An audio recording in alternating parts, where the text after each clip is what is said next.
Oi, gente, tudo bem? Eu sou Helene Ciprim. Vamos continuar a profecia celestina, começando o capítulo A Ética Interpessoal. Se você não escutou, a gente volta lá no começo, começa a escutar tudo de novo, porque é fantástico, esse livro é imperdível. E se você tiver a chance de lê-lo, leia. Acompanhei o soldado pela escada acima e saímos para o brilho do sol claro. A advertência de Pablo ecoava em minha cabeça. Viciar-se em outra pessoa? Que pretenderia dizer com isso? Que tipo de vício? O soldado me levou pela trilha que ia dar no estacionamento, onde 2 outros estavam ao lado de um jipe militar. Eles nos observaram intensamente quando nos aproximávamos. Quando cheguei bastante perto para ver dentro do jipe, notei que havia alguém sentado atrás. Marjorie. Ela estava pálida e ansiosa. Antes que eu pudesse atrair o seu olhar, o soldado atrás de mim me segurou pelo braço e me meteu no banco ao lado dela. Os outros 2 soldados subiram para os bancos dianteiros. O sentado no lado do motorista nos deu uma olhada rápida para trás. Depois ligou o veículo e rumou para o norte. Vocês falam inglês? Perguntei aos soldados. O soldado no banco do passageiro, um homem musculoso, me olhou com uma expressão vazia e disse alguma coisa em espanhol, que não consegui entender. Depois se virou secamente para fora. Voltei a atenção para Marjorie. Está tudo bem com você? Perguntei num sussurro. A voz dela esmoreceu e notei que lágrimas lhe escorriam pelo rosto. Vai dar tudo certo, eu disse, passando o braço em torno dela. Ela ergueu o olhar para mim, forçando um sorriso, e descansou a cabeça em meu ombro. Uma onda de paixão me inundou o corpo. Durante 1 hora, rodamos aos trancos pela estrada não pavimentada. Lá fora, a paisagem tornava-se cada vez mais exuberante e selvagem. Então, ao dobrarmos uma curva, a vegetação densa se abriu para o que parecia ser uma aldeiazinha. Casas de madeira alinhavam-se dos 2 lados da estrada. Uns 100 metros adiante, um caminhão grande bloqueava a passagem. Vários soldados faziam sinal para que parássemos. Atrás deles havia outros veículos, alguns com faroletes amarelos piscando. Fiquei mais alerta. Quando encostamos para parar, um dos soldados lá fora se aproximou e disse qualquer coisa que não consegui entender. A única palavra que reconheci foi gasolina. Nossos acompanhantes saíram do jipe e ficaram lá fora conversando com os outros soldados.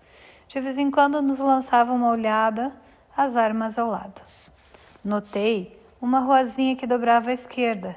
Enquanto olhava as lojas e os vãos das portas, alguma coisa mudou em minha visão. As formas e cores das casas de repente se destacaram e ficaram mais distintas. Murmurei o nome de Marjorie e senti o olhar dela se erguer. Mas antes de dizer alguma coisa, uma enorme explosão sacudiu o jipe. Uma rajada de fogo e luz veio da área na nossa frente, e os soldados foram jogados ao chão. Imediatamente nossa visão foi obscurecida pela fumaça e as cinzas caíam. Vamos, gritei, puxando Marjorie de dentro do veículo. Em meia confusão, descemos correndo a rua na direção em que eu estivera olhando. Atrás de nós eu ouvia gritos distantes e gemidos. Ainda mergulhados em fumaça, corremos talvez uns 50 metros. De repente vi um vão de porta à esquerda. Aqui, gritei. A porta estava entreaberta e entramos correndo. Joguei-me contra a porta, fechando-a com segurança. Quando nos viramos, vi uma mulher de meia idade nos olhando. Enquanto a olhava, tentando um sorriso, notei que a expressão dela não era de pavor, nem raiva, pelo fato de 2 estranhos terem invadido sua casa após uma explosão. Ao contrário, o que exibia era um meio sorriso divertido, mais parecido com resignação, como se ela mais ou menos nos esperasse e agora tivesse de fazer alguma coisa. Numa cadeira perto, via-se uma criança pequena, de uns 4 anos. Depressa, ela disse em inglês, eles vão procurar vocês. Levou-nos para os fundos da sala de estar, esparsamente imobiliada.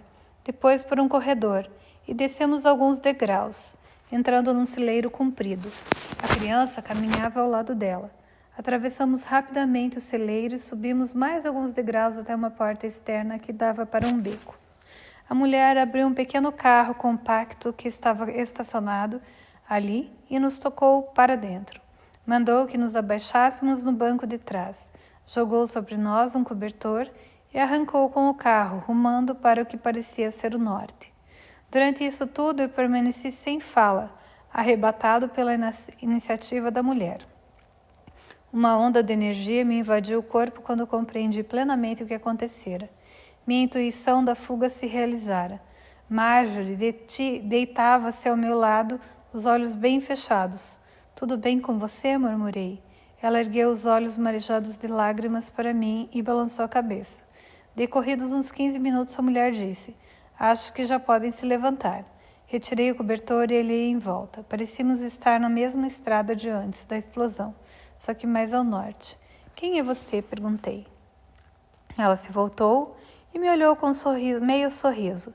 Era uma mulher bem feita de corpo, de uns 40 anos, com cabelos escuros na altura dos ombros. "Sou Carla Dias", disse. "Essa é minha filha Mareta." A criança sorria e olhava para nós por cima do banco do passageiro, com olhos grandes e inquisitivos. Tinha cabelos negríssimos e também longos. Eu lhes disse quem nós éramos e depois perguntei: "Por que nos ajuda?" O sorriso de Carla se abriu. "Vocês fugiam dos soldados por causa do manuscrito, não?" "Sim, mas como você sabia?" "Eu também conheço o manuscrito." "Para onde está nos levando?" perguntei. "Isso eu não sei," ela respondeu. "Vocês vão ter de me ajudar." Dei uma olhada em Marjorie. Ela me olhava atenta enquanto eu falava. No momento, "Não sei para onde ir," respondi. Antes de ser capturado, estava tentando chegar a Iquitos. "Por que ele quer ir para lá?" ela perguntou. "Estou tentando encontrar um amigo. Ele procura a nona visão." "Isso é uma coisa perigosa." "Eu sei." "Levamos vocês lá, não é, Mareta?" A menina deu uma risadinha e respondeu com uma sofisticação acima de seus anos. "Claro." "Que explosão foi aquela lá atrás?" perguntei. "Acho que foi um dos caminhões de gasolina," ela respondeu. Já tinha acontecido um acidente antes, um vazamento. Eu continuava espantado com a rapidez com que Carla decidira nos ajudar, e por isso resolvi insistir na pergunta. "Como soube que a gente estava fugindo dos soldados?" Ela respirou fundo. "Ontem passaram pela cidade muitos caminhões militares indo para o norte. Isso é incomum e me fez lembrar da época, há uns 2 meses, em que levaram meus amigos. Eles e eu estudávamos o manuscrito juntos. Éramos os únicos na aldeia que tínhamos todas as 8 visões. Então os soldados chegaram e levaram meus amigos. Não tive mais notícias deles." Vendo os caminhões ontem, prosseguiu. "Eu soube que os soldados continuavam caçando cópias do manuscrito e que outros, como os meus amigos, iam precisar de ajuda. Me imaginei ajudando essas pessoas se pudesse. Claro, suspeitei que era significativo eu ter tido esse determinado pensamento naquele determinado momento. Assim, quando vocês entraram em minha casa, não me surpreendi." Ela fez uma pausa e depois perguntou: "Já sentiu isso?" "Já," respondi. Carla reduziu a velocidade do carro. Adiante havia um entroncamento. "Acho que devemos pegar a direita aqui," ela disse. "Levará mais tempo, mas será mais seguro." Quando ela virou o carro à direita, Marieta escorregou para a esquerda e teve de se segurar no banco para não cair. Deu uma risadinha. Marjorie olhava com admiração a menina. "Quantos anos tem Marieta?" perguntou a Carla. Ela pareceu perturbada, depois disse delicadamente: "Por favor, não fale nela como se ela não estivesse presente. Se ela fosse um adulto, você teria feito a pergunta a ela." "Oh, me desculpe," disse Marjorie. "Tenho 5 anos," respondeu Marieta com orgulho. "Você estudou a 8ª visão?" perguntou Carla. "Não," respondeu Marjorie. "Só a 3ª." "Estou na 8ª, eu disse. Você tem alguma cópia?" "Não," respondeu Carla. "Os soldados levaram todas." "A 8ª fala do relacionamento com as crianças?" "É, e sobre como os seres humanos acabarão aprendendo a se relacionar uns com os outros. E fala sobre muitas coisas, tipo como projetar energia nos outros e evitar se viciar em pessoas." Lá estava aquela advertência de novo. Eu ia perguntar a Carla o que significava quando Marjorie disse: "Fale da 8ª visão." "A 8ª visão," explicou Carla, "é sobre o uso da energia de um modo diferente quando se relaciona com as pessoas em geral, mas no início com crianças." "Como devemos ver as crianças?" perguntei. "Como realmente são, como terminais na evolução que nos faz progredir. Mas, para aprender a evoluir, elas precisam de nossa energia numa base constante, incondicionalmente. O pior que a gente pode fazer às crianças é drenar a energia delas quando as educamos. Isso é que cria nelas os dramas de controle, como você já sabe. Mas essas manipulações aprendidas sobre o papel da criança podem ser evitadas se os adultos lhe derem toda a energia que elas precisam, seja qual for a situação. Por isso é que a gente deve sempre incluí-las nas conversas, sobretudo nas que se referem a elas, e não se deve assumir a responsabilidade de mais filhos além do que se pode cuidar. O manuscrito diz tudo isso? Perguntei. Sim, ela respondeu, e o comentário sobre o número de filhos é extensamente enfatizado. Senti-me confuso. Por que o número de filhos é importante? Ela me deu uma olhada enquanto dirigia, porque qualquer adulto sozinho só pode se concentrar e dar atenção a uma criança de cada vez. Se há crianças demais para o número de adultos, estes ficam sobrecarregados e impossibilitados de dar energia suficiente. As crianças começam a disputar entre si pela energia. Rivalidade entre irmãos, eu disse. Mas o manuscrito diz que esse problema é mais importante do que as pessoas pensam. Os adultos sempre romantizam a ideia de famílias numerosas e filhos criados juntos. Mas as crianças devem tomar conhecimento do mundo com os adultos, não com outras crianças. Em demasiadas culturas, as crianças vivem em bandos. O manuscrito diz que os seres humanos vão entender aos poucos que não deviam pôr filhos no mundo, a não ser que haja pelo menos um adulto empenhado em dar atenção total, em tempo integral, a cada criança. Mas espera aí, eu disse. Em muitas situações, os dois pais têm de trabalhar para sobreviver. Isso lhes nega o direito de não terem filhos? Não necessariamente, ela respondeu. O manuscrito diz que os seres humanos vão aprender a estender suas famílias além dos laços sanguíneos, de modo que outra pessoa seja capaz de dar atenção um a um. Toda energia não tem de vir só dos pais. Na verdade, é melhor que não venha, mas quem quer que cuide das crianças tem de dar atenção uma a uma.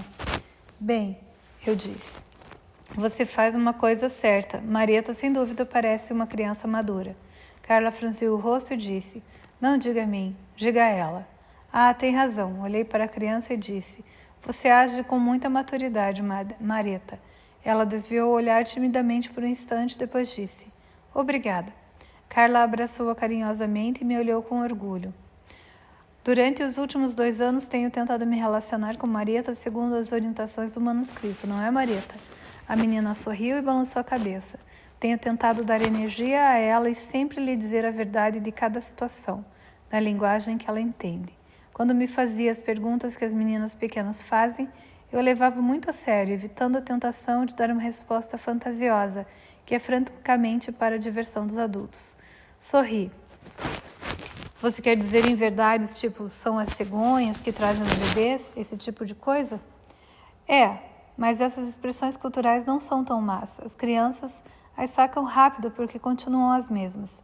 Pior são as distorções criadas na hora por adultos só porque querem se divertir um pouco e porque acham que a verdade é complicada demais para uma criança entender.